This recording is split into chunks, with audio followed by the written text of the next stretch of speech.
Assalamualaikum warahmatullahi wabarakatuh. Yang terhormat, Dr. Siti Masyitoh MPD, selaku dosen pengampu metodologi penelitian pendidikan, dan teman-teman yang berbahagia. Kami dari kelompok 5 akan membahas instrumen penelitian tes dan non-tes. Dalam instrumen penelitian tes dan non-tes, yang akan kita bahas di sini ialah A. Pengertian instrumen penelitian, B. Jenis-jenis instrumen penelitian, C. Hal-hal yang perlu diperhatikan dalam penyusunan instrumen, D. Langkah-langkah dalam penyusunan instrumen penelitian, dan E. Prosedur pengadaan instrumen yang baik. Our team lead, introduce we are a member of group 5. Kiki Mediana dengan NIM 26 akan membahas pengertian instrumen penelitian, jenis instrumen penelitian teknik tes, dan hal-hal yang perlu diperhatikan dalam penyusunan instrumen.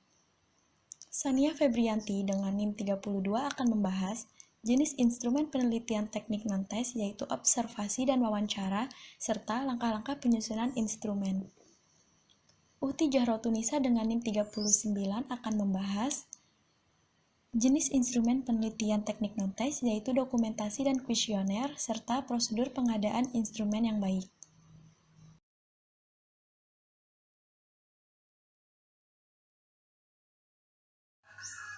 Salah satu kegiatan penelitian adalah pengumpulan data. Kegiatan pengumpulan data dilakukan dengan teknik tertentu dan menggunakan alat tertentu yang sering disebut instrumen penelitian.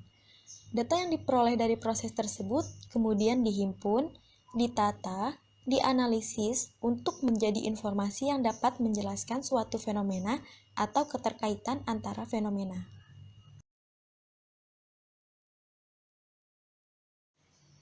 A.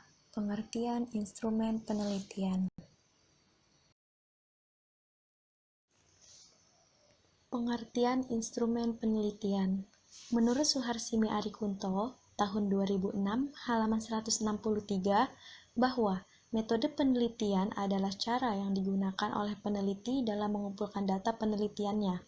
Sedangkan instrumen penelitian adalah alat atau fasilitas yang digunakan oleh peneliti dalam mengumpulkan data agar pekerjaannya lebih mudah dan hasilnya lebih baik, dalam arti lebih cepat, lengkap, dan sistematis sehingga lebih mudah diolah. Oleh karena itu, dapat disimpulkan bahwa pengertian pengumpulan data dan instrumen penelitian adalah suatu proses yang dilakukan untuk mengungkap berbagai fenomena yang terjadi di masyarakat dengan menggunakan berbagai cara dan metode agar proses ini berjalan secara sistematis dan lebih dapat dipertanggungjawabkan kevaliditasannya. B. Jenis-jenis instrumen penelitian. Menurut Juhana Nasruddin, tahun 2019, halaman 31, secara garis besar, teknik pengumpulan data dapat dibedakan menjadi dua, yaitu teknik tes dan non-tes. 1. Tes. Teknik tes adalah teknik pengumpulan data yang dilakukan dengan memberikan serentetan soal atau tugas serta alat lainnya kepada subjek yang diperlukan datanya. Pengumpulan data dengan menggunakan teknik tes dapat disebut sebagai pengukuran atau measurement. 2. Non-tes. Pengumpulan data penelitian dapat dilakukan dengan teknik non-tes, yaitu dengan tidak memberikan soal-soal atau tugas-tugas kepada subjek yang diperlukan datanya. 1. Jenis instrumen penelitian teknik tes. Ditinjau berdasarkan sasaran atau objek yang diukur, instrumen untuk teknik tes dapat dibedakan sebagai berikut. 1. Tes hasil belajar atau achievement test. Tes ini digunakan untuk mengetahui pencapaian seseorang setelah ia mempelajari sesuatu. 2. Tes kepribadian atau personality test. Tes ini digunakan untuk mengungkap kepribadian seseorang yang menyangkut konsep diri, kreativitas, disiplin, kemampuan, bakat khusus, dan sebagainya. 3. Tes bakat atau aptitude test. Tes ini digunakan untuk mengetahui bakat seseorang. 4. Tes intelijensi atau intelligence test. Tes ini dilakukan untuk memperkirakan tingkat intelektual seseorang. 5. Tes sikap atau attitude test. Tes ini digunakan untuk mengukur berbagai sikap orang dalam menghadapi suatu kondisi. 6. Tes minat atau interest test. Tes ini ditujukan untuk menggali minat seseorang terhadap sesuatu.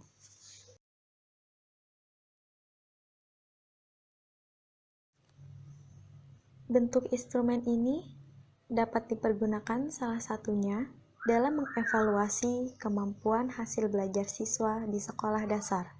Tentu, dengan memperhatikan aspek-aspek mendasar seperti kemampuan dalam pengetahuan, sikap, serta keterampilan yang dimiliki, baik setelah menyelesaikan salah satu materi tertentu atau seluruh materi yang telah disampaikan.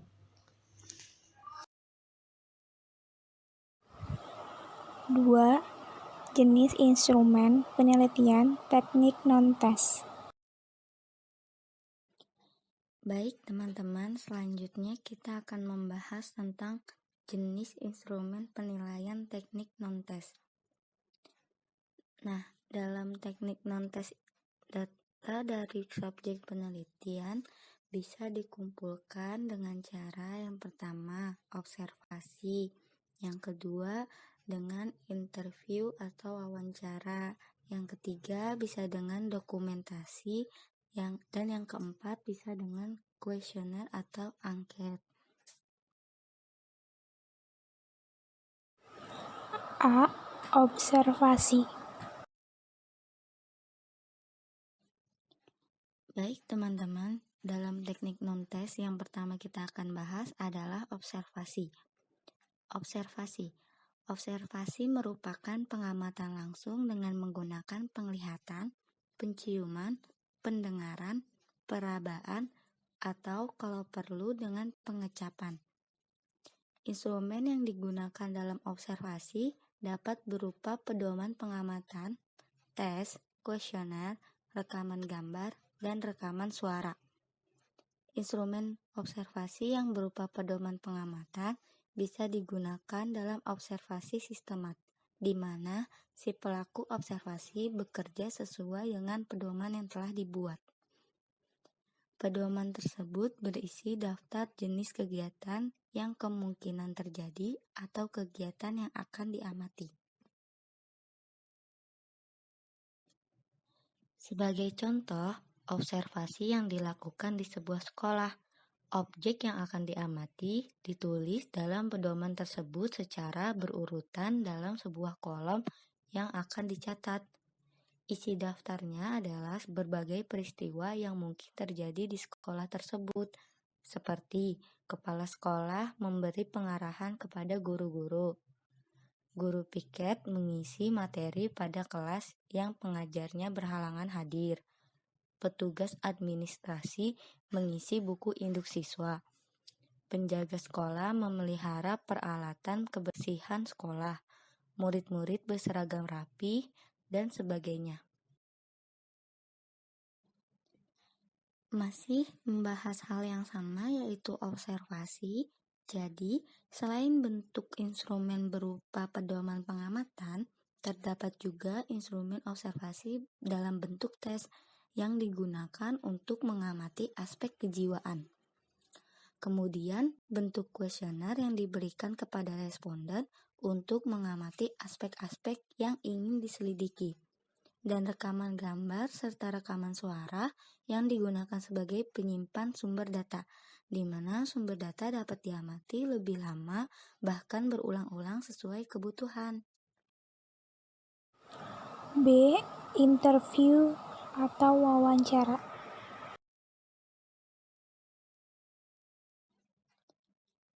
Ya, selanjutnya kita akan membahas tentang interview atau wawancara. suatu bentuk dialog yang dilakukan oleh pewawancara untuk memperoleh informasi dari terwawancara itu dinamakan interview. Instrumennya dinamakan pedoman wawancara atau interview guide. Dalam pelaksanaannya, interview dapat dilakukan secara bebas. Artinya, pewawancara bebas menanyakan apa saja kepada terwawancara tanpa harus membawa lembar pedomannya. Syarat interview seperti ini adalah pewawancara harus tetap mengingat data yang harus terkumpul. Lain halnya dengan interview yang bersifat terpimpin. Si pewawancara berpedoman pada pertanyaan lengkap dan terperinci, layaknya sebuah kuesioner. Selain itu, ada juga interview yang bebas terpimpin, di mana pewawancara bebas melakukan interview dengan hanya menggunakan pedoman yang memuat garis besarnya saja. Tes ini sangat tepat dilakukan oleh peneliti yang ingin mendapatkan informasi terkini terkait dengan berbagai kejadian. Seperti ketika seorang guru sekolah dasar ingin mendapatkan gambaran menyeluruh tentang kinerja salah seorang guru di sekolah tertentu. Maka lakukan dengan wawancara di antaranya dengan kepala sekolah, dengan teman sejawat, serta wawancara dilakukan dengan sebagian siswa yang telah mengikuti kegiatan pembelajaran dengan guru yang terkait. C. Dokumentasi. Teknik non-tes selanjutnya yaitu dokumentasi. Bentuk instrumen dokumentasi terdiri dari dua macam, yaitu pedoman dokumentasi yang berisi tentang garis-garis besar atau kategori yang akan dicari datanya, dan checklist yang memuat daftar variabel yang akan dikumpulkan datanya. Perbedaan antara kedua bentuk instrumen ini terletak pada intensitas gejala yang diteliti. Pada pedoman dokumentasi, peneliti cukup menuliskan tanda centang dalam kolom gejala, sedangkan pada checklist, peneliti memberikan catatan pada setiap pemunculan gejala.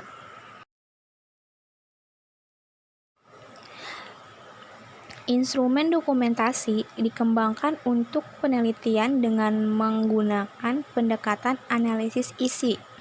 Selain itu, digunakan juga dalam penelitian untuk mencari bukti-bukti sejarah, landasan hukum, dan peraturan-peraturan yang pernah berlaku.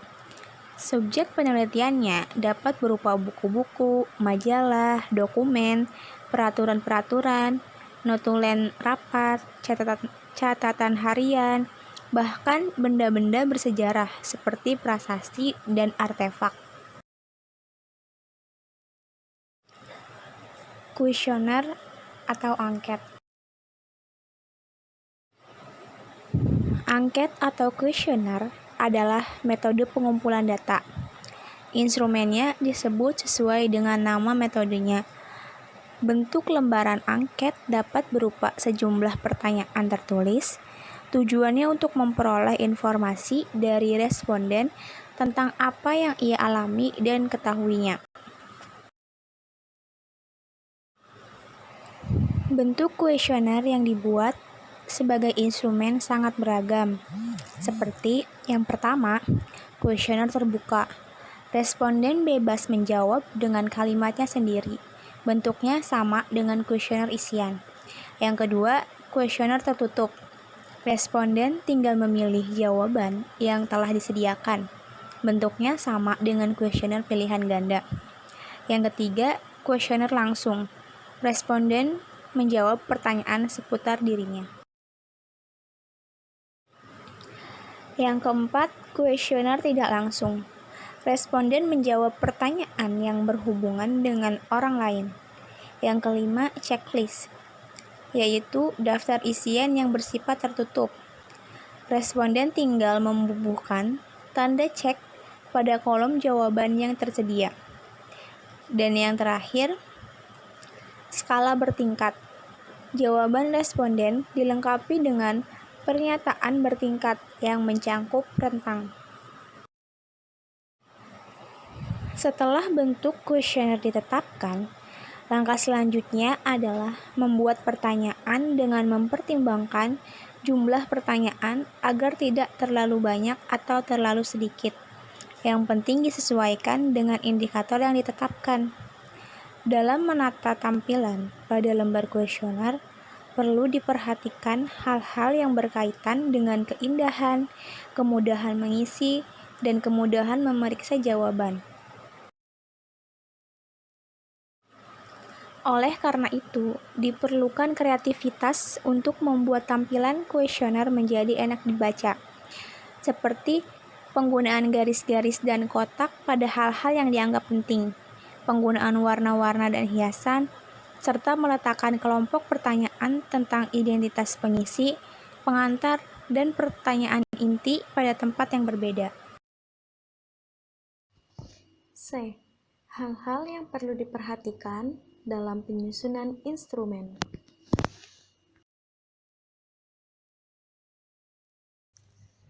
Menurut Margono, tahun 1996, halaman 155-156, ada beberapa hal yang perlu diperhatikan peneliti dalam penyusunan instrumen. Antara lain, 1. Masalah dan variabel yang diteliti, termasuk indikator variabel, harus jelas, spesifik, sehingga dapat dengan mudah menetapkan jenis instrumen yang akan digunakan.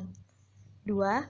Sumber data atau informasi, baik jumlah maupun keragamannya, harus diketahui terlebih dahulu sebagai bahan atau dasar dalam menentukan isi, bahasa, sistematika item dalam instrumen penelitian. 3. Keterampilan dalam instrumen itu sendiri sebagai alat pengumpul data, baik dari segi ejaan, kesohihan, maupun objektivitas. 4.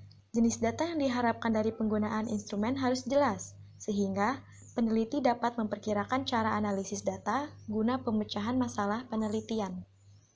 5. Mudah dan praktis digunakan, akan tetapi dapat menghasilkan data yang diperlukan. D. Langkah-langkah dalam penyusunan instrumen penelitian.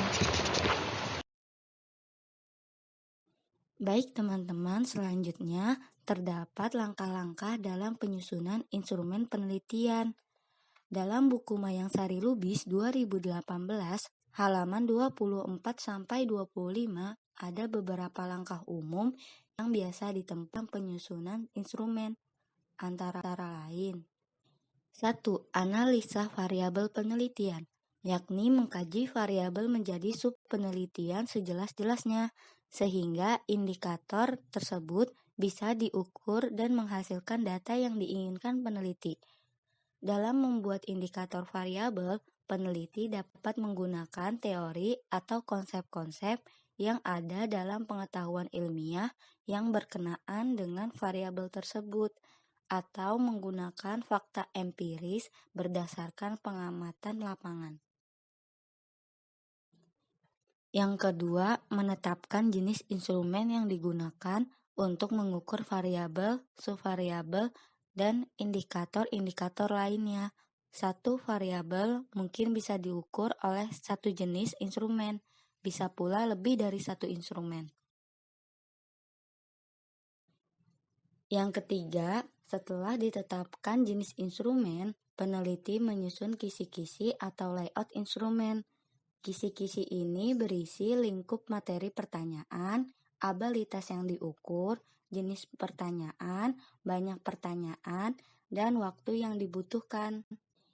Materi atau lingkup materi pertanyaan yang didasari indikator variabel. Artinya, setiap indikator akan menghasilkan beberapa luas lingkup isi pertanyaan serta abilitas yang diukur. Abilitas yang dimaksud adalah kemampuan yang diharapkan dari subjek yang akan diteliti.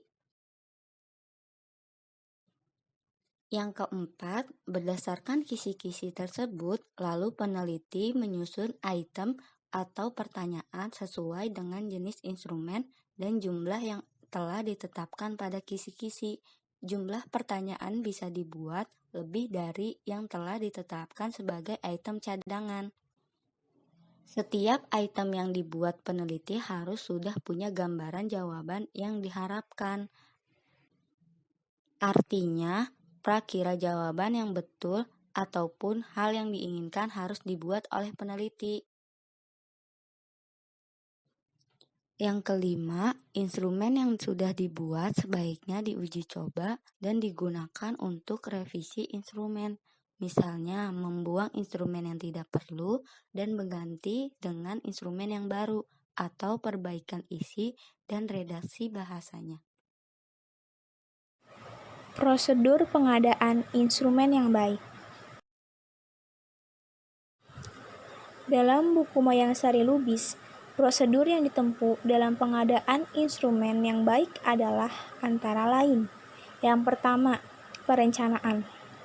Meliputi perumusan tujuan, menentukan variabel, kategorisasi variabel.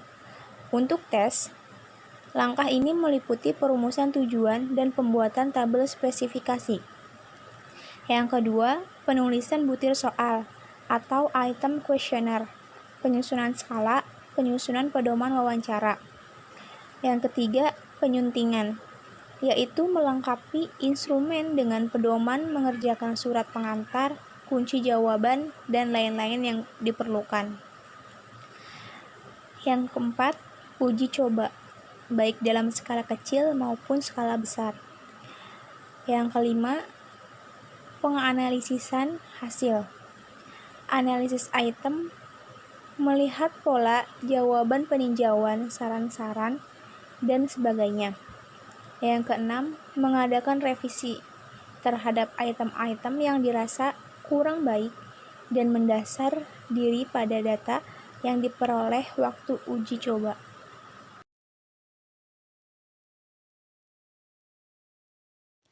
Thanks for attention. Any question?